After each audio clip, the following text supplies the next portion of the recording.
Hello and welcome to NABA Meets Alumni.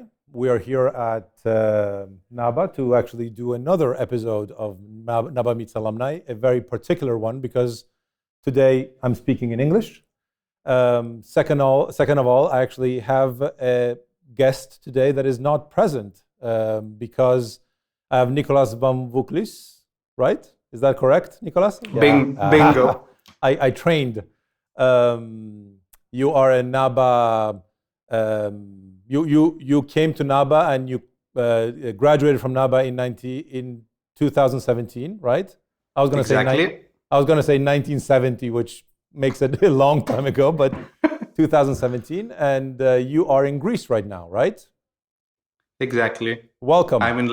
Welcome, Nicolas. Thanks for having me. I'm really glad. Nice to have you here, and nice to actually be able to do this in a very, let's say, Zoom-like kind of way. We're getting used to talking to screens, and we're doing it in a different way today. So I'm very happy that you're here. These are conversations that we have with alumni from years past. I think these conversations have to talk about how you got out of NABA and became who you are. So the question I have for you is, who are you? How do you describe yourself? You are a curator, but what does a curator mean? I'm a contemporary art curator. I work mostly with artists, and what I try to do is combine their ideas into new narratives and communicate these findings to the widest possible audiences. Nice. So this means that I did biennio specialistico in visual arts and curatorial studies. That's to make the connection also with the path I followed in NABA. Yeah, exactly. That's what I was going to get to. You actually went through a path that took you to become a curator, right? You went to a curatorial path, right? Is exactly. That where you fell in love with it? Is that what you wanted to do in your life when you got into NABA? Exactly. I have to say I'm a curious person, and I think you need to be curious to become a curator. I have graduated. I'm going to use that in the future. You have to be curious to be a curator. I like that. Continue. I shouldn't start with Greek etymology now about where the word curating comes from. Absolutely. No, you should. It's absolutely. As a Greek. No, I'll avoid that conversation.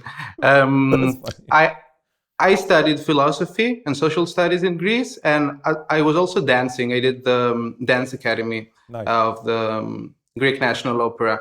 But I always loved visual arts, and I was thinking that with curating, I could find a way to blend, to bring together various contemporary voices from all around the world, coming from various disciplines and backgrounds. So I thought curating was the right way. Thank God, NABA gave me a very nice scholarship to follow this biennium, this master, and I moved to Milan. And did you like Milan? I think. Small pause. Hold on, let me ask the question again. Did you like Milan? Sure. It was a big change for me. Like, I come from a small place. I used to live in Athens, which is like the Greek capital. Yes. But moving to Milan, which is major cultural capital, we all know. It's linked to fashion, design, the arts in general. So it was a big change for me. So I kind of like it. It was a new experience. Yeah. Let me ask a question that goes back a little bit in time, right? Your family, and I ask this question to people that actually live arts, live creativity, right? Did you grow up in a creative family? How did you fall in love with the background that you have in the arts and the love that you have in dancing, which is part of the arts, and how did you get to that point? Do you think your family was a help in that? Because do you have creativity in your family? I wouldn't say my parents are creative. Maybe in their own personal way. Like my mom always likes um, organizing events, like social events. So I took from her this part of bringing together people. Um, my dad worked in the construction field, so I'm taking from him like all the practical, technical parts of uh, curating or creating events, exhibition making. So I would say that I got something from them. What, and did you have a mentor in your family? No, not in your family, in your life. Did you have people that guided you, that gave you a little push when you needed it? Do you believe in the fact that people actually have a mentor in their life? I didn't actually have a mentor. I have the people like my parents who have supported and still are supporting me in this path. Yep. Which is quite hard actually, and I think it's very important to have a family that supports emerging professionals. It's hard even getting close to your parents and try to explain what you're doing. Often it's a completely new world for them. Yep. So I would say that I have supportive family, and I didn't have a mentor, but there were some certain figures in my life that had shown me certain ways that I didn't know before. Even with curating, I've never heard about it before coming to Milan. So yeah, there have been this sort of figures. It's interesting because obviously you're also young, and you don't need to have one mentor in your life. You can have many mentors in your life, but you will realize that there are moments in which you will get helped by somebody, or you will bump into a show that will change your life, or see a movie that will make you become something else. And it's interesting to me that your life path follows a path, right? That can change. Sure. It's never decided. And it's very interesting. So that said, I'll move fast forward 1 second. Let's talk about art today, because I find it very interesting to be an artist today, and you curating artists need to understand the relevance of the curation that you're doing, right? How important is it to be relevant when you are actually putting together a show, when you're putting together artists, when you're putting together, when you're helping an artist put together his latest work? Do you think art is objective, or do you think art is linked to the moment that you're living? Historical moment, cultural moment, you know what I mean? That kind of question. I think most of them, most of the artists, somehow, like their practice somehow is informed, but what it's happening. Like, I mean, now look at us. We're here speaking through Zoom. Like the same with artistic practice has been importantly influenced by our everyday living and our routines. So for sure, in this period, I would say that we're moving towards this direction of following actuality. And you think, however, you think the art, and you think, sorry if I'm interrupting 1 second. Do you think the art of the moment has to talk about this moment? I mean, because we lived something so strongly, and we're living something that is very strong right now. So, and we went through a year and a half or 2 years of a global issue that everybody talks about. Do you think it helped art become global? The conversation of art, you know what I mean? It's like the storytelling. Absolutely. I believe that like everyone now is connected. There's so much going on through various digital channels, social media. I think art has become is closer now to to everyone. And I like working in this direction, that especially contemporary art, people need to understand that it reflects crucial issues of our daily lives. So through the pandemic, I believe that we've come closer to various ideas, or how our life could be expressed through creativity. Yeah, I think it's true. I mean, I think it's art is always about artists feel the cultural significance, and as personal as art can be, it is always inserted into a historical moment. So it is interesting that I personally think that this is going to be a moment in which art is going to be probably even more productive than before, more so than people think, because I think people will need to say something, will have a need to say something, and artists will be able to, you know? Do you think art is actually more prolific now, or do you think art will hold back because people were holding back to see what's going to happen? What I'm always thinking is that we should consider not only like the theoretical and the conceptual, mental, let's say, part of producing, developing art, but there are also various practical issues, social, political, technical, many times, that when we see a piece of art or a photograph, let's say on Instagram, we don't consider like all the work that's behind. Right. So I'm quite curious actually to see how this situation will evolve and how it will influence creativity. But I have to say, I'm like I admire human ingenuity and what comes from situations as such. So we have to wait.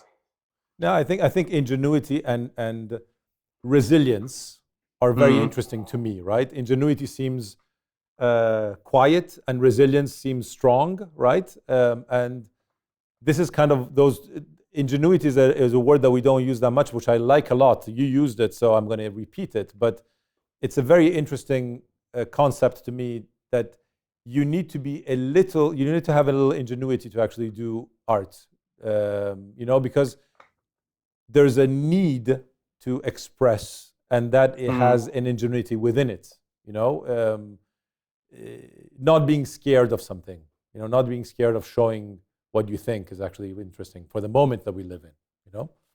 Not only in making art, but in general, it's a hard word to say, but like in surviving, both in art, in life, and in arts. True. You need to be flexible. True. Like you need to continuously try to figure out ways to. It's true. It's true. To go on and keep up. It's true. It's true. So, flash back for a second. You are in Athens. You get a scholarship at NABA, right?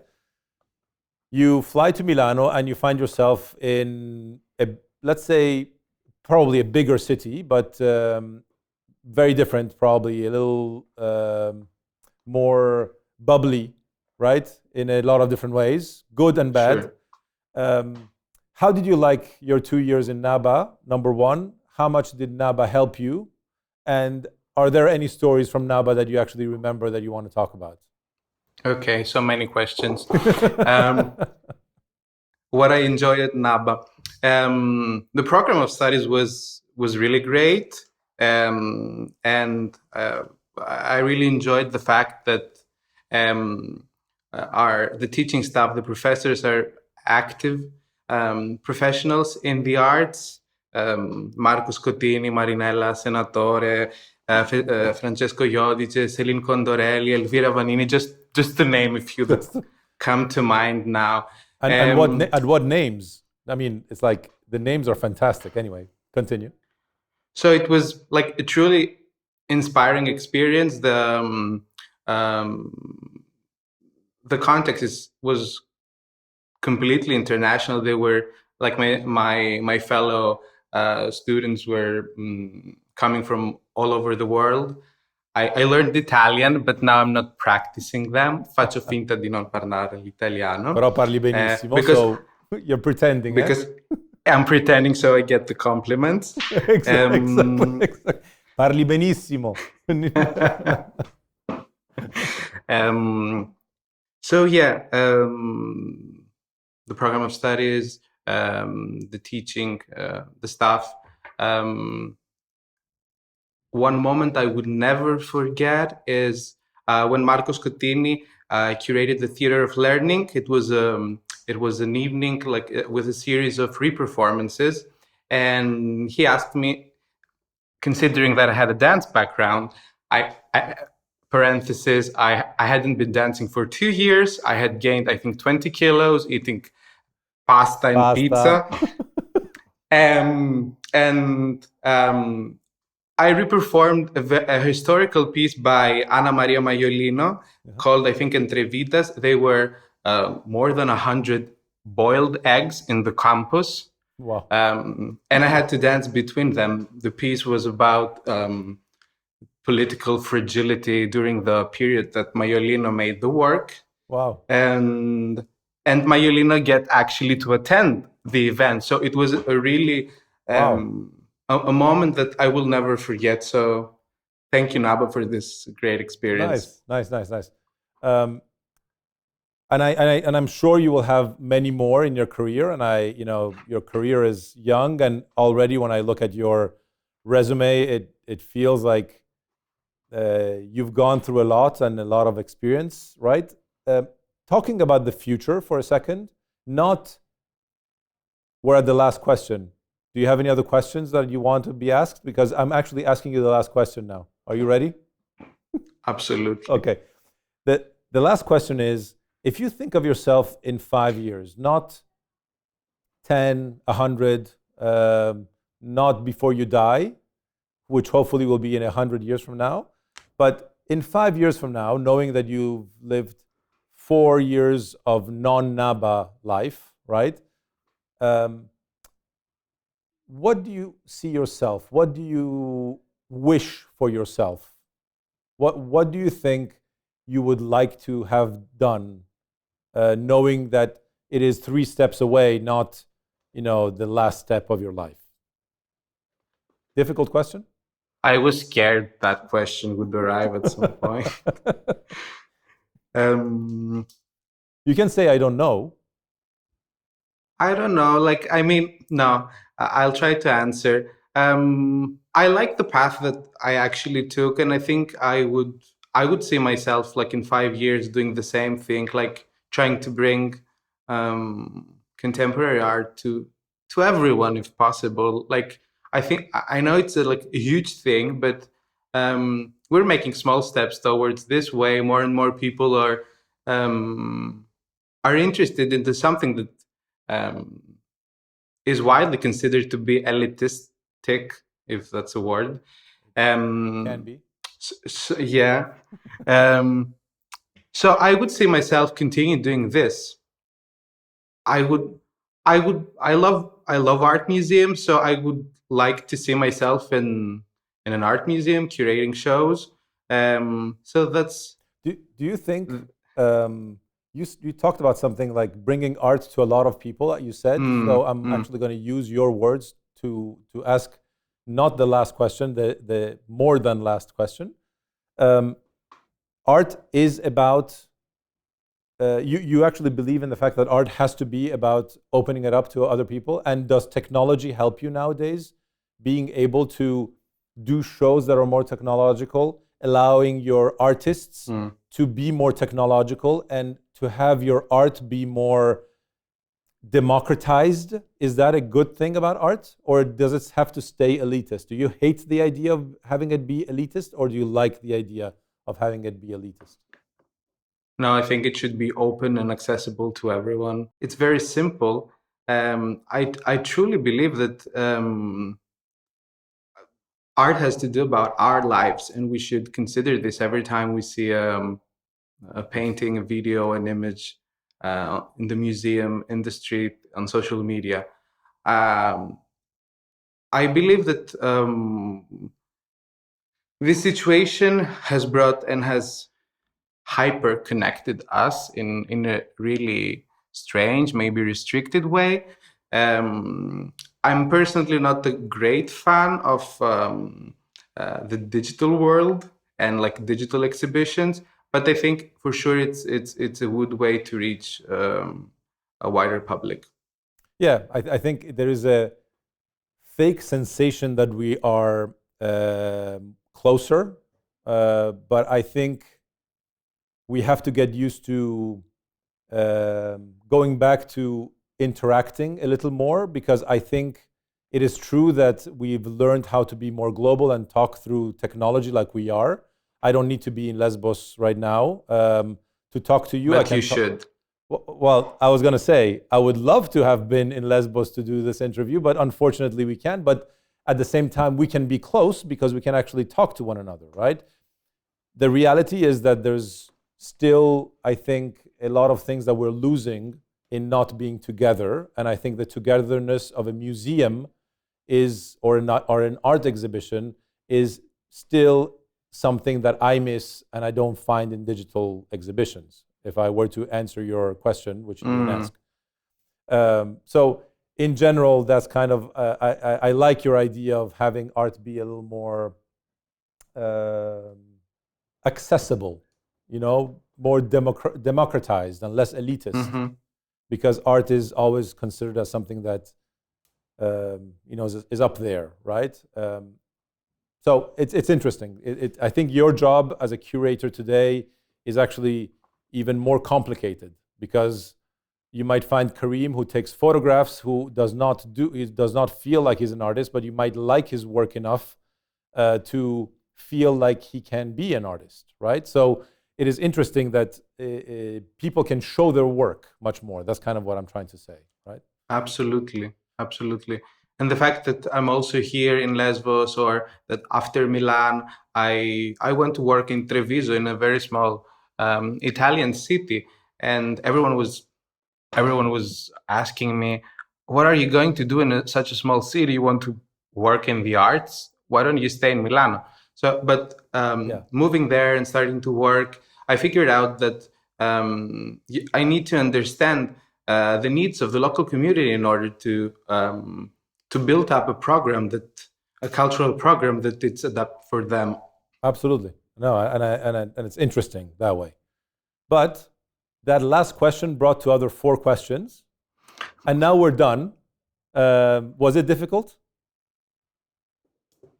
Which one? No, the conversation. Was it a difficult conversation? No, I wouldn't say so. Okay, good. I don't think it was difficult. So, Nicolas, I can't thank you enough for being part of this little conversation that we have with some of the alumni. I wish you the best of luck in the world. I really hope that barber shops will start opening up in Italy so that I can get a haircut. And next time you'll see me, I'll have a haircut and I might be in Lesbos. How about that? Sounds great. Fantastic. Looking forward to Nicolas, thank you very much for participating. Thank you very much. Good luck.